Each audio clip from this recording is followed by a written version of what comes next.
Hi, a very good morning and welcome to Power Breakfast on CNBC TV 18. I'm Ekta Batra. With me is Mangalam Malu, and it is probably going to turn out to be a very tough session for us considering the huge 800-point fall that we saw on the Dow Jones overnight. We have the US 10-year, which is still hovering at around 7-year highs. So let's see how our markets perform. Maybe the silver lining could be the fact that Brent crude has pulled back a little bit to $82.3 per barrel. Absolutely, Ekta. Hi, good morning. There was a sharp surge in the CBOE VIX. There was a lot of fear. The CBOE VIX yesterday surged by about 44%. So that is telling you the kind of fear that there was in the global markets. But then again, the SGX Nifty indicating a 200-point downtick with the Brent being at 82. And while the US bond yields are still near 7-year highs, they're off. The highs that we saw yesterday. So they're at about 3.16. So that is something, whether that helps us or not, is something we will watch out for. FIIs continue to net sell. So we saw that huge up move in yesterday's trading session, but that probably didn't enthuse the markets in terms of the FIIs yet. So it's a net sell of around over 1,000 odd crores in the cash market. All right, first up, a look at the Asian markets. Remember, the Wall Street saw a decline. The Dow Jones saw a decline of about 800 points. No different for the Asian markets as well. They trade sharply lower following the deep cuts that came by on Wall Street overnight. So despite, some pullback in our markets yesterday, the Wall Street decline could perhaps ruin the sentiment for the Asian indices. The Nikkei down 800 points, similar to the sort of fall that we saw on Dow Jones yesterday. Some strengthening on the dollar yen, adding further pressure.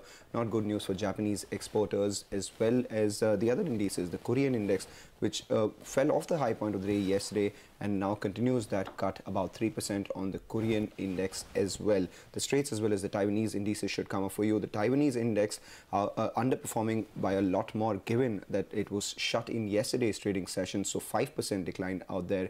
And the SGX Nifty, that one no different from what the other Asian indices are showing as well.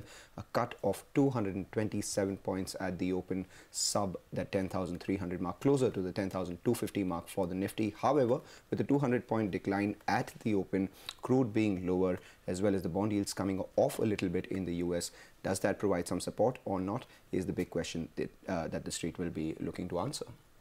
Okay, well, let's tell you about what exactly took place in the US markets. Markets ended with deep cuts, with the key indices losing between 3 to 4% yesterday.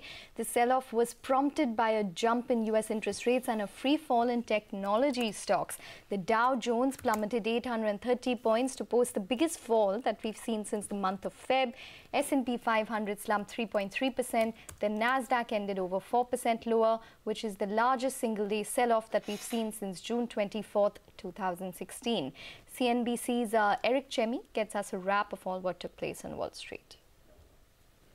U.S. stocks plunged on Wall Street. The Dow Jones Industrial Average closed down more than 830 points, a drop of over 3%.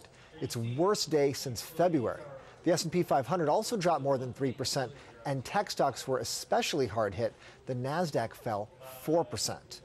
A retailer that was once an American icon is close to filing for bankruptcy. Sears Holdings, in business for 125 years, has contacted banks to arrange for the financing it would need to keep operating during bankruptcy. CVS and Aetna have won conditional approval from the Justice Department for their $69 billion merger. The companies hope to lower costs by combining CVS's pharmacies and Aetna's insurance operations. That's the action from the U.S. market. Back to you in Mumbai.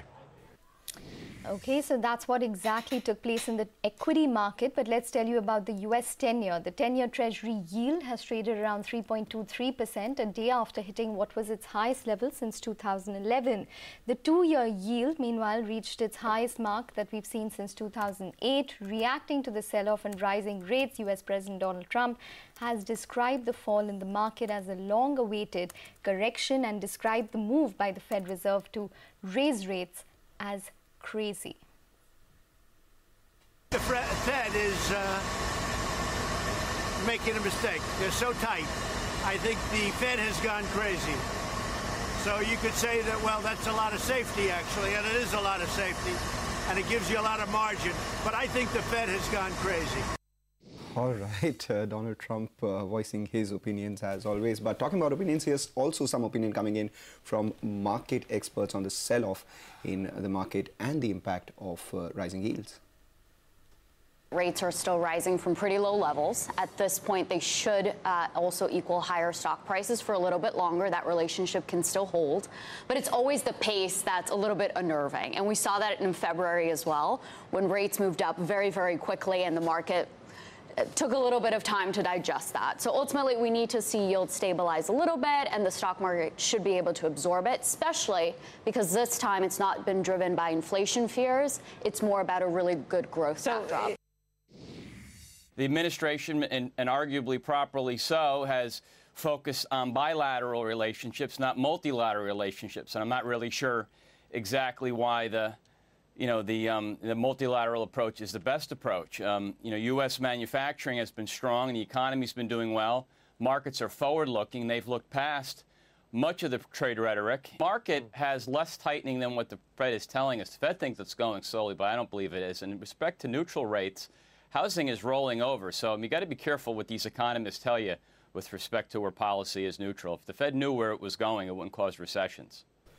All right, so when the markets fall, the only thing that goes up is correlation, and that correlation was felt across the Atlantic as well. European markets ended sharply lower amid a global sell-off for equities.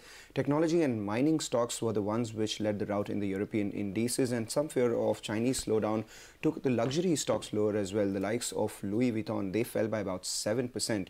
The FTSE itself closed lower by about 1%, while the German as well as French indices shed about 2%. On the data front, though, UK growth numbers showed a pickup in economic activity. The 3 months to August, GDP was 0.7% higher than the previous quarter. Brexit continues to be an area of focus for the FTSE market as the UK government faces pressure to reach a divorce deal with the European Union before the end of this year. Sharp sell-off across the peripheral indices as well. Pull up the emerging markets, and there you will see the Russian index falling by about 1.5%, as well as the Brazilian index almost 3% shaved off that index. Okay, well, let's tell you about the currency space then. The dollar has eased against a basket of currencies, even as the US bond yields have hovered at multi-year peaks. The yen has strengthened against the dollar in today's trade. In the world of commodities, crude oil prices decline as the Brent crude trades lower around that $82 per barrel mark. The NYMEX 2 trades around $72 per barrel level. However, losses were limited as US sanctions on Iranian exports loom.